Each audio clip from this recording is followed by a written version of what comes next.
नमस्कार।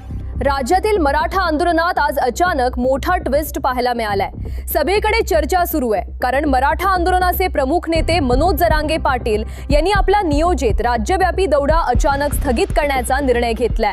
ज्या दौऱ्याची जोरदार तयारी सुरू होती, ज्या सभांसाठी कार्यकर्ते मैदानात उतरण्याच्या तयारीत होते, तो दौरा आता थांबवण्यात आलाय आणि त्यामुळे अनेक प्रश्न निर्माण झालेत। नेमकं असं काय घडलं की हा निर्णय घ्यावा लागला?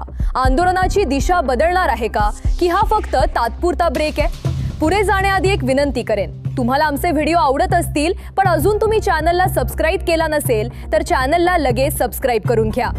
काही दिवसांपूर्वी राज्यभर दौरा करून मराठा आरक्षणाच्या मागणीला अधिक धार देण्याची घोषणा करण्यात आली होती। विविध जिल्ह्यांमध्ये सभा होणार होत्या, पुढील रणनीती जाहीर होणार होती। वातावरण तापलेलं होतं, कार्यकर्त्यांमध्ये उत्साह होता। मात्र अचानक दौरा स्थगित केल्याची घोषणा करण्यात आली। मिळालेल्या माहितीनुसार त्यांच्या प्रकृतीशी संबंधित कारणांमुळे हा निर्णय घेण्यात आल्याचं सांगितलं जात आहे। डॉक्टरांनी विश्रांतीचा सल्ला दिल्याची माहिती समोर येत आहे। नेमका आरोग्याचा प्रश्न काय आहे याबाबत अधिकृत माहिती अद्याप स्पष्ट नाही, त्यामुळे चर्चांना आणखी उधाण आलंय। एक महत्त्वाची गोष्ट स्पष्ट करण्यात आली आहे, आंदोलन थांबलेलं नाही, भूमिका बदललेली नाही, फक्त राज्यव्यापी दौऱ्याला सध्या ब्रेक देण्यात आलाय। म्हणजेच हा कायमस्वरूपी निर्णय नसून तात्पुरता थांबा असल्याचं संकेत दिले जात आहेत। दरम्यान आता सर्वांचे लक्ष पुढील घोषणेकडे लागले।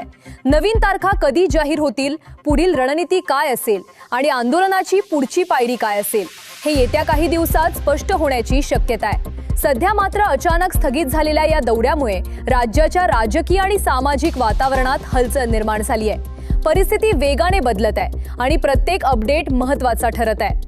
या निर्णयाबद्दल तुमचं मत काय आहे? दौरा स्थगित करण्याचा निर्णय योग्य आहे का? खाली कमेंट करून नक्की सांगा। अशाच ताज्या आणि विश्वासार्ह बातम्यांसाठी आमच्या चॅनलला सबस्क्राइब करा। भेटूया पुढील मोठ्या अपडेट्ससह। धन्यवाद।